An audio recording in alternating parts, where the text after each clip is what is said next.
Alright, sekarang waktunya kita stress release, bos. Cus, kita berpetualang sambil seru-seruan di Pulau Dewata, tepatnya di wilayah Kintamani. Bisa banget nih buat jadi pilihan libur weekend kalian. Di sini ada banyak kegiatan yang bisa bos-bos coba, seperti aktivitas off-road maupun rafting. Keseruannya, bukan main bos. Dijamin gak bakalan dikasih nafas deh buat enjoy. Nama penyedia jasanya adalah Balaji Adventure Bali. Balaji artinya sumber air kehidupan. Kalau kata ownernya sih, agar cuannya mengalir seperti air. Saik. Nah, dari hobi, ternyata bisnis ini cuannya brutal. Mau tahu gimana brutalnya? Kita tetap di Cuan Bos. Kenalin nih bos, Mas Ode. Di usia menuju 40 tahun, semangatnya buat berpetualang sambil berburu cuan tetap berasa anak ABG bos. Sesuai temanya yaitu One Stop Adventure, Balaji ini menyediakan beberapa aktivitas yang mengeksplor keindahan alam di Bali. Salah satu rekomendasi yang bisa dinikmati bareng keluarga adalah Jeep Tour ini bos. Kalau ikutan yang ini, bisa mengeksplor keindahan Gunung Batur saat sunrise. Atau buat yang susah bangun tapi mau mengeksplor keindahan alam, bisa coba Black Lava Jeep Safari. Waktu tempuh perjalanannya berkisar 2-4 jam, tergantung bos ingin trip kemana. Jangan tanya soal keseruannya deh bos, dijamin gak ada obatnya kalau ini sih. Hembusan angin serta medan terjal yang menanjak, dijamin stres bakalan ngilang sesaat. Meskipun trek Black Lava jauh dari yang hijau-hijau, tapi keindahannya tetap colorful bos. Jadi nggak selalu pemandangannya hitam ala pasir lava gunung. Kalau mau menikmati aktivitas ini, hitungannya disesuaikan dengan trek yang dipilih ya bos. Kisaran harganya mulai dari 400.000 sampai 600.000 per orangnya. Khusus untuk tur Jeep, Mas Ode menggandeng warga lokal yang tergabung dalam suatu komunitas. Nah, selain Jeep, rekomendasi selanjutnya adalah dirt bike. Nah, ini salah satu aktivitas eksekutif kita. Pakai dirt bike, kita bisa dari nol kita ngajarin sampai bisa. Nah, kalau ke Bali, ayo. Tujuannya Balaji Adventure. Nggak usah khawatir, Mas Ode dan kawan-kawan cukup terlatih dalam urusan permotoran yang ini. Jadi nggak perlu ragu kalau didampingi mereka. Biasanya ada beberapa jalur yang disarankan pihak Balaji yang disesuaikan dengan kemampuan skill pengunjung. Tapi sebelum memainkan ini, first thing first, tetap utamakan keselamatan ya bos. Wajib hukumnya menggunakan pelindung serta perlengkapan lainnya. Kalau udah, tinggal gas.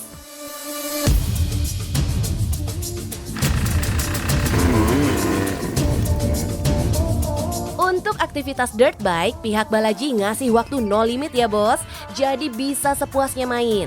Mau sampai besok pagi juga silahkan. Butuh skill ekstra untuk menyeimbangkan motor dengan kondisi medan seperti ini. Kalau mau icip-icip dirt bike ini, kisaran harganya mulai dari 1 juta sampai 3 juta rupiah. Semua disesuaikan dengan lokasi dan kendaraan yang dipilih. Oh iya, harga berbagai aktivitas di sini juga sudah termasuk asuransi ya bos. Tim Balaji Adventure memulai bisnisnya dari ATV. Untuk permainan ATV sendiri, Mas Ode dan rekan-rekan menyajikan alur yang menantang. Jadi bukan ATV yang punya sirkuit seperti di taman hiburan ya bos, tapi beneran menantang.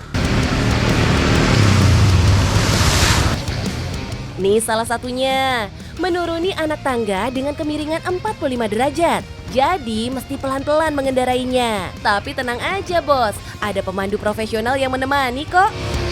Kemudian akan melewati hutan bambu dan jalanan yang berkelok. Kalau main ini memang wajib kotor bos. Jadi disinilah definisi berani kotor itu baik. Tapi sebenarnya aktivitas ATV ini masih cocok dimainkan bareng keluarga. Kalau nggak puas main di darat, di sini juga ada olahraga air bos. Seperti river tubing dan rafting yang dilakukan di Sungai Ayung sepanjang 10 km. Durasinya sekitar 2 jam bos.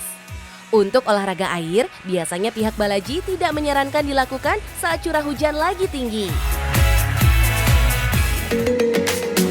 Nah, Nah, kalau udah lelah dari semua kegiatan outdoor ini, bisa istirahat di restoran milik mereka. Salah satu menu unggulannya adalah nasi campur Bali. Biasanya menu makanan di sini udah ada yang satu paket dengan aktivitasnya. That's why bos, dengan konsep one stop adventure ini, Balaji Adventure bisa menarik 1.500 pengunjung setiap bulannya. Rata-rata yang datang ke sini adalah wisatawan asing. Tapi bos, rata-rata permainan off-road ini kan menggunakan bensin ya. Tahu sendiri dong, harga BBM kalau udah naik kan horor banget tuh. Terus gimana ya cara Mas Ode mengantisipasinya? Ya kita naikin sedikit lah, nggak mungkin kita naikin drastis, cuman biar juga masih terjangkau dengan masyarakat. Mas Ode mulai menekuni bisnis ini karena kecintaannya pada otomotif selepas bekerja di pelayaran. Sistem manajemennya dikerjakan bersama 2 rekannya, satu di bagian pelayanan, satu lagi di bagian marketing. Yang namanya kendala pasti ada aja bos, tapi kalau dijalanin bersama-sama pasti kuat. Nah terus, apakah cuannya ikutan seru juga nih bos? Kuy, kita tanya langsung ya. Tergantung, kayak musim sepi ya kayak pandemi juga kita kadang-kadang minus. Nah cuman rata-rata sih 50 kayak gitu. Gak dipungkiri bos, pandemi memang mempengaruhi aliran cuan. Tapi yang penting, bisnisnya masih menghasilkan.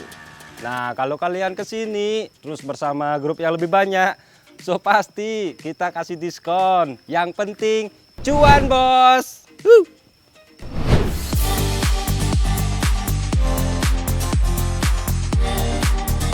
Udah waktunya makan siang nih bos.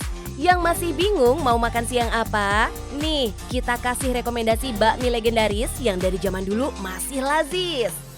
Hayo, ada yang bisa nebak bakmi apa? Yes, bakmi berdikari. Berawal dari tempat sederhana, restoran yang satu ini kini menempati 3 cabang di kawasan Tebet dan Cawang. Nggak cuma itu bos. Bakmi legendaris yang udah berumur 44 tahun ini juga menyajikan 193 pilihan menu. Nah loh, alamat bingung milih menunya nih. Oke deh, langsung aja ya bos. Kenali nih salah seorang pemiliknya. Mau tahu cara mengembangkan dan mempertahankan bisnis keluarga? Hanya di Cuan Bos.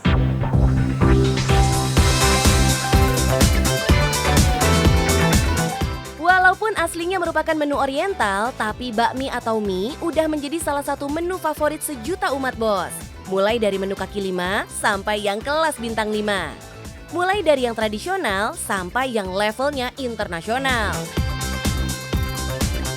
Pertama kali didirikan dari usaha rumahan pada tahun 1978, konsep resto bakmi yang ini memang udah dibuat lebih modern bos. Mantep kan? Tapi yang jadi tantangannya adalah mempertahankan kepercayaan para pelanggan yang udah setia, termasuk anak cucu mereka tentunya. Makanya nggak bisa main-main nih kalau soal menjaga kualitas rasa yang udah dibangun puluhan tahun. Saya sekarang membangun central kitchen. Bahan baku makanan yang memang dimasak oleh tim kitchen kami, semua sudah diproduksi dari kantor pusat. Tuh bos, perlu dicatat nih. Jadi kalau ada yang bilang, kok rasanya beda ya sama racikan pemilik yang lama? Itu mungkin cuma sugesti ya bos. Oh iya bos, meskipun judulnya Rumah Makan Bakmi, tapi menunya nggak cuma bakmi. Ada beragam menu dan juga berbagai makanan khas dari Malaysia, Thailand hingga Hong Kong. Pengembangan produk yang lama dengan mengikuti perkembangan zaman memang mau nggak mau harus dijalanin ya bos. Tujuannya biar para pelanggan nggak merasa bosen, terus pelanggan yang baru juga nggak merasa ketinggalan zaman. Semenjak saya pegang di tahun 2008, saya kembangkan dan sekarang sudah ada memiliki 3 cabang. Saya ikuti dengan perkembangan zaman, jadi saya bikin menu-menunya pun saya kembangkan dengan Chinese fusion.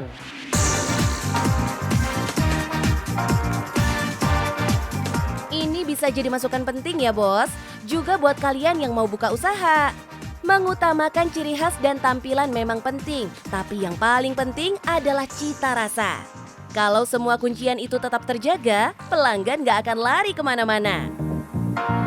Lihat aja tuh bos, pengunjung di sini selalu rame bing-bing alias rame bingit.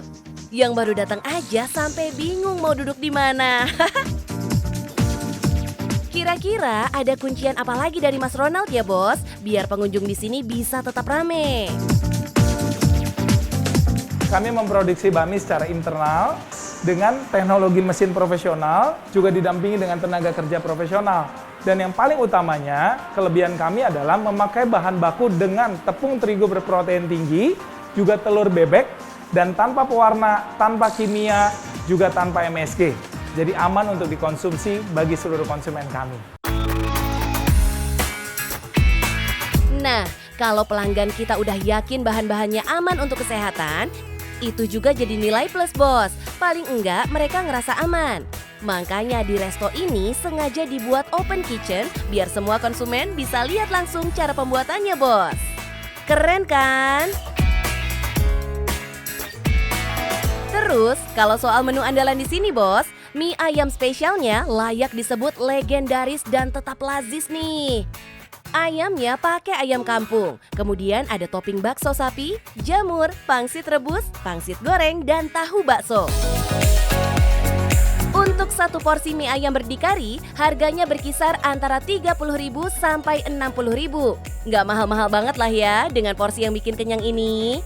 Nah, kira-kira dengan harga segitu, Mas Ronald bisa dapat omset berapa ya per bulannya? Kurang lebih per hari itu kita bisa jualan sekitar ribuan porsi lah. Berarti kalau kurang lebih 1 bulan, ya berarti kurang lebih bisa 30.000 porsian ya.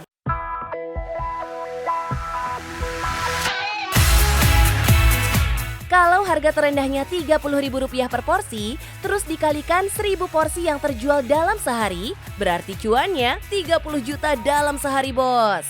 Itu baru perkiraan minimal loh ya. Kalau dalam sebulan, berarti hampir menyentuh angka 1 M nih bos. Wah, berarti nggak cuma legendaris bos, tapi cuannya juga ikutan lazis. Oh iya bos, ada beberapa tips penting dari Mas Ronald nih, biar usaha yang kita jalankan bisa tetap berjalan. Yang pertama, tanamkan motivasi untuk berbuat kebaikan kepada sesama. Karena kebaikan itulah yang akan membuka jalan untuk kelancaran bisnis kita. Istilahnya biar berkah untuk orang banyak gitu bos. Jadi bukan sekedar cuan untuk diri sendiri. Yang kedua, pilih jenis usaha yang akan berumur panjang. Bahkan kalau perlu bisa diteruskan sampai ke anak cucu. Jadi bukan sekedar ngikutin apa yang lagi musim. Kalau kata Mas Ronald, istilahnya long lasting bos. Gak salah sih kalau mau ngikutin yang lagi happening. Tapi resikonya biasanya cepet ngedrop kalau udah gak happening lagi. Gimana bos, tertarik buka usaha bakmi? Yang penting niat dan semangat ya. Jangan sampai angin-anginan, apalagi sampai mogok di tengah jalan. Kalau mau jadi pebisnis, Anda harus miliki motivasi untuk jadi berkat. Supaya Anda menghasilkan kualitas makanan yang berkualitas. Yang penting, cuan bos!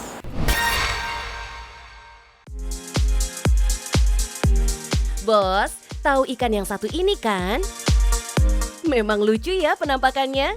Warnanya ngejreng, terus jidatnya jenong, gemesin. Yap, ini namanya ikan lohan bos. Karena bentuk dan warnanya yang bikin gemes, ikan lohan jadi salah satu ikan hias yang diminati banyak orang untuk dipajang di rumah.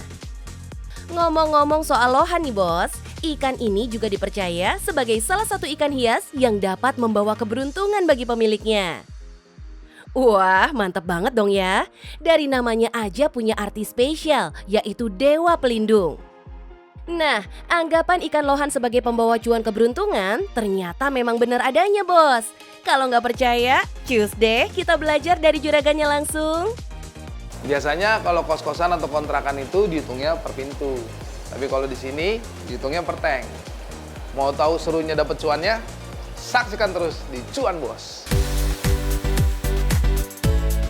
Loh, ternyata kos-kosan lohan toh. Jadi penasaran kan bos?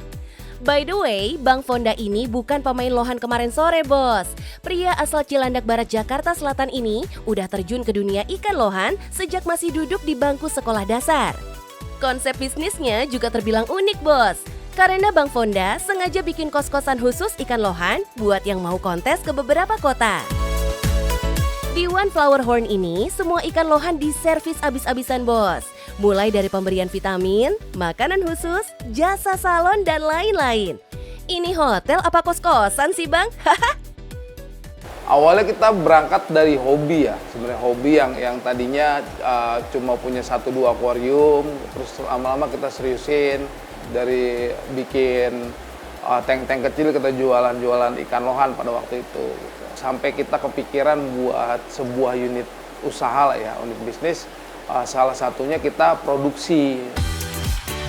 Nah, kalau mau tahu jenis ikan lohan yang jadi andalan untuk kontes, ini dia diantaranya bos. Pertama, lohan jenis sensu. Lohan sensu punya motif bintik mutiara pada sebagian besar tubuhnya. Terus ada juga jenis kamfa yang ada corak hitam pada bagian tengah tubuhnya. Kalau yang merah membara ini bos, namanya jenis Super Red Dragon. Oh iya bos, sekedar info aja nih, benjolan di kepala ikan lohan ini merupakan gumpalan lemak. Jadi ikan lohan menyimpan kelebihan cadangan lemak di kepala untuk bisa bertahan hidup lebih lama. Ibarat punuk pada unta ya bos, kalau ikan lohan kekurangan zat makanan atau nutrisi, mereka akan mengambil cadangan makanan dari benjolan di kepala mereka. Nah, terdiri dari lemak, maka benjolan di kepala ikan lohan ini sangat bergantung dari makanannya. Kalau mengandung banyak lemak, maka benjolannya akan semakin membesar. Buat mereka yang menjalankan usaha kos-kosan lohan seperti Bang Fonda, biasanya menyediakan beragam perawatan khusus kepada ikan lohan. Misalnya untulan. Bagi para penghobi lohan, untulan sering dianggap sebagai olahraga ikan bos. Caranya menaruh ikan lawan jenis di dalam satu akuarium agar lebih aktif dan bodinya jadi lebih ideal. Sentuhan-sentuhan lembut pada tubuh dan jidat ikan juga bisa bos. Cara ini bisa memperkuat mental keberaniannya saat kontes nanti. Selain itu, untulan bisa bikin tubuhnya sehat dan bugar serta ngilangin stres ikan. Nggak usah lama-lama bos, untulan bisa dilakukan setiap hari sekitar 15 menit aja. Tapi kalau lohan udah terlihat lelah, nggak usah dipaksain bos. Asupan pakan juga nggak kalah penting agar lohan punya nilai lebih tinggi. Pakannya bisa berupa cacing sutra dan racikan suplemen khusus ikan. Khasiatnya mulai dari membentuk tubuh hingga mempengaruhi warna dan corak ikan. Pakan bisa diberikan rutin setiap hari. Ikan lohan yang bagus bisa dinilai dari banyak sudut, mulai dari kepala, corak mutiara, lekuk tubuh, dan banyak lagi yang lainnya. Penyakit dan kecacatan pada ikan tentu bisa mengurangi penilaian saat lomba. Sebenarnya bos, ikan lohan ini termasuk ikan hias yang harganya mehong alias mahal. Terus gimana caranya ya biar yang nitip di kos-kosan Bang Fonda ikhlas-ikhlas aja, terutama dari yang luar Jakarta nih? Kita tuh berangkatnya dari beberapa teman-teman juga yang dari luar kota ya. Mungkin menemui kesulitan ketika kontes berlangsung gitu ya. Mereka harus kirim ikannya dari, kita bilang Sulawesi, Kalimantan. Itu kan agak sulit karena memakan waktu beberapa hari gitu. Dari situ ada permintaan dari teman-teman, boleh nitip ikan nggak sih di tempat tuh buat kontes nih nanti di hari H-nya gitu. Jadi ketika mereka ada permintaan itu kita coba akomodir, berkembang sampai segini banyak. Wah, pinter juga nih Bang Fonda ngeliat peluang bisnisnya. Daripada ikannya bolak-balik dari daerah ke Jakarta ya bos, mendingan dititip ke Bang Fonda biar dapat servis khusus. Ini sih udah pasti cuan banget ya Bang.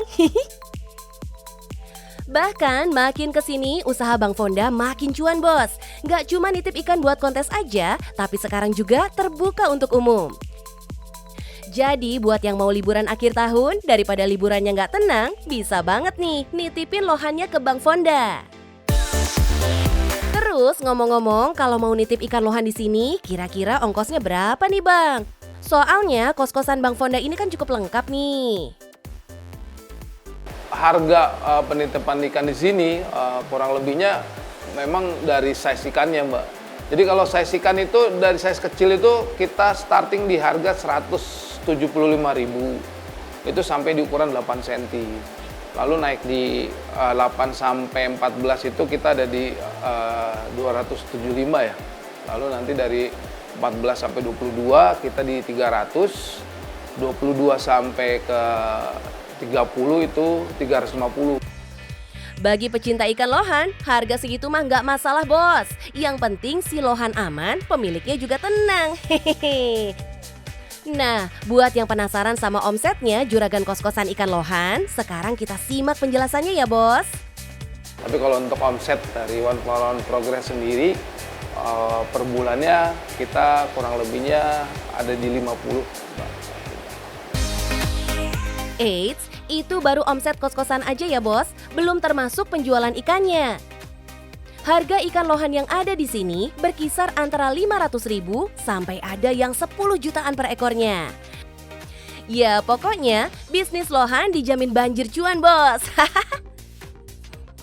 Tapi tetap aja nih bos, namanya bisnis kadang di atas kadang di bawah.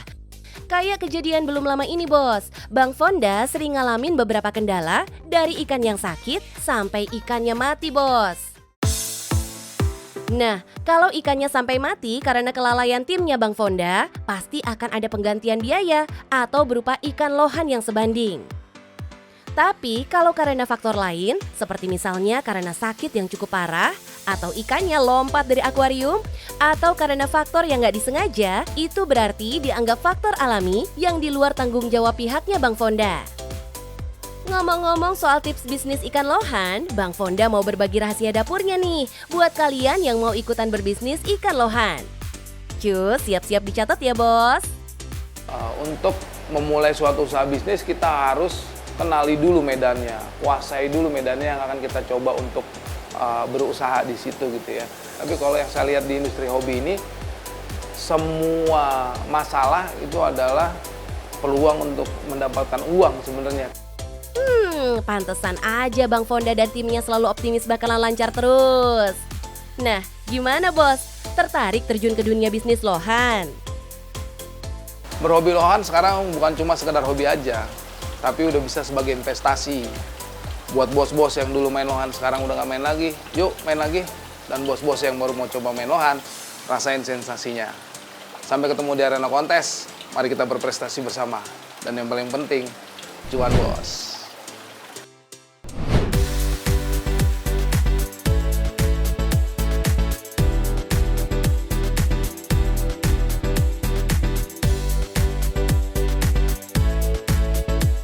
Bos, naik turunnya kondisi suatu usaha memang nggak bisa dihindari dan bakal dialami oleh siapapun. Bisnis kembang kempis yang bikin miris juga dialami oleh Aji Krishna, seorang pengusaha souvenir konveksi asal Bali. Tapi kondisi sulit justru memaksanya berpikir kreatif agar bisa bertahan. Alhasil, Aji Krishna memutuskan untuk mengembangkan usaha lainnya dengan memproduksi oleh-oleh kesayangan wisatawan yang datang ke Pulau Dewata. Nah, yang udah mondar-mandir ke Bali pasti tahu nih bos, pai susu. Nggak disangka nih bos, si mungil inilah yang akhirnya menjadi penyelamat dan muncul sebagai primadona baru di bisnis Aji Krishna. Mau tahu kisah sukses saya? Tahu nggak? Pai susu Aji itu omsetnya 3,5 M di masa pandemi.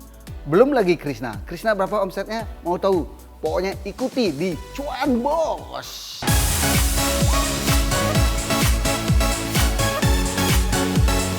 Bos, pai susu sendiri adalah sebuah produk kuliner pastry yang diisi dengan kustar, telur, serta krim kental manis.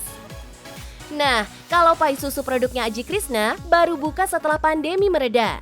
Tapi cuannya udah bergelora. Bayangin, 3,5 miliar bos. Aji Krishna sukses melipat gandakan modal awalnya sebesar 300 juta rupiah yang diinvestasikan untuk memulai usaha pai susu. Loh, ternyata penjualannya bagus. Kita jualan online. Dan pertama itu kita baru mampu produksi satu hari cuma 1.000 udah banyak bagi saya waktu itu. Nah ternyata seiring waktu 3 bulan kemudian kita kewalahan produksi. Kita buatlah expand lagi. Kita bisa membuat produksi yang kedua 3.800. Padahal ya bos, Aji Krishna sebelumnya nggak punya banyak pengalaman di dunia kuliner. Modalnya hanya mengamati dengan jeli serta keberanian untuk mencoba. Sebelum saya buat produk kue, saya survei dulu ke Jogja, Solo, Surabaya, Banyuwangi. Kita lewat darat, kita sama tim selama 14 hari. Di masa pandemi bisnis apa sih yang paling aman? Ya artinya yang tidak merupakan karyawan, yang cash flow maksudnya aman gitu. Ternyata hasil survei saya lihat oleh-oleh terutama yang main di camilan, dia masih aman dia. Dia turun 70% income-nya, ini omsetnya, 30% kan masih aman dong. Hasil pengamatan Aji Krishna ternyata memang nggak salah bos.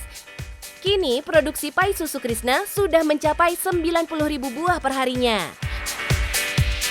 Itu pun sebenarnya masih belum memenuhi permintaan pasar bos. Karena permintaan di outlet seharinya bisa mencapai 11-15.000 box atau sekitar 110 hingga 150.000 buah pai susu perharinya. Wih. Produksi sebanyak itu membuat Aji Krishna menghabiskan sekitar 10.000 butir telur dalam satu hari. Mantap! Memang sih, dalam urusan kualitas, Aji Krishna nggak pernah mau kompromi. Baginya, tak ada opsi menurunkan kualitas demi harga murah. Jadi, kalau harga bahan baku naik, menurut Aji Krishna, mendingan naikin harga, asal bisa menghasilkan produk dengan kualitas yang terbaik. Ya, ini dia produk yang lagi best seller adalah pai susu Aji. Nih, lihat nih, mau cobain nih, mau cobain. Gimana nih rasanya nih? Rasanya enak, manis, crunchy, dan ini premium, lebih tebal dibandingkan dengan pai susu yang lain. Semua pai susu itu bagus, enak, tetapi tetap yang paling enak adalah pai susu Aji.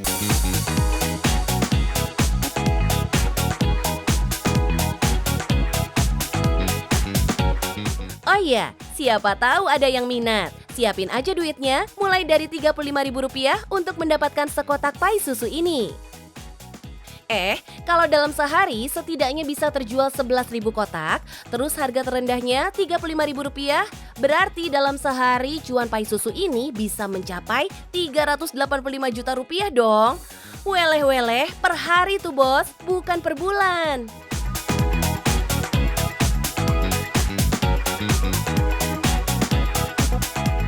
Sekarang udah berdiri 2 pabrik yang memproduksi pai susu ini secara massal. Dan uniknya, Aji Krishna sengaja tetap memberdayakan tenaga manusia dalam proses produksinya.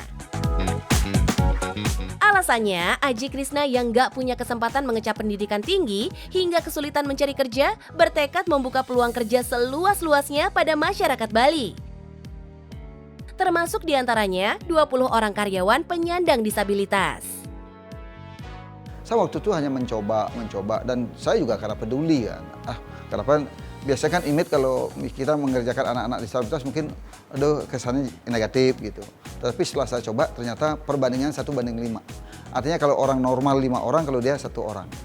Karena kan sedikit bicara, banyak bekerja dia. Iya, karena dia merasa ada kekurangan, pasti dia akan lebih banyak bekerja, fokus dia bekerja.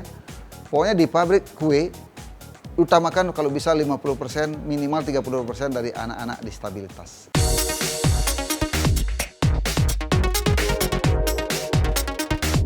Cakep banget konsepnya nih bos. Apalagi beliau memang dikenal punya jiwa sosial yang tinggi.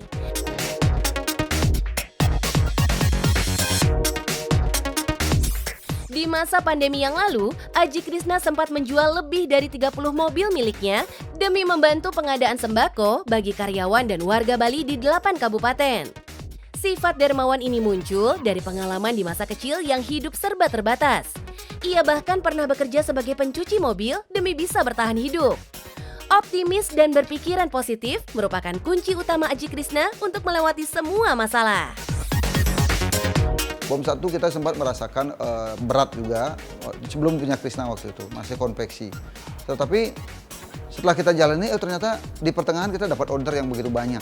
Ternyata Kalau kita betul-betul kita maknai dengan positif, saya yakin apapun yang kita dikasih, cobaan apapun yang kita alami, kalau kita bisa berpikir positif, ambil hikmahnya, saya yakin itu akan bisa jadi positif. Saya berani bilang, saya berani katakan sekarang ini adalah pandemi membawa berkah. Karena kenapa? Saya banyak inovasi.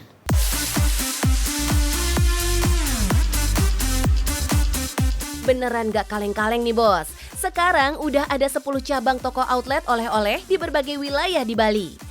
Masing-masing mengusung tema unik yang berbeda. Cabang Bypass Bali misalnya, konsepnya mall, jadi pengunjung bisa nyaman sekali berbelanja. Sedangkan cabang Blasinga dibangun dengan konsep alam, lengkap dengan jembatan kaca yang dibangun bersama warga setempat. Penasaran gak bos, berapa nih omset penghasilan Aji Krishna dari seluruh lini bisnisnya? Kalau bicara omset itu puluhan M. Bisa 20, bisa 25 per bulan.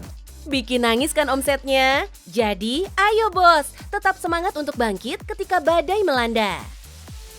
Halo bos, begitulah perjalanan fight hidupnya dulu. Tetapi sekarang, wow, kita merasakan hidup yang begitu sukses, bahagia.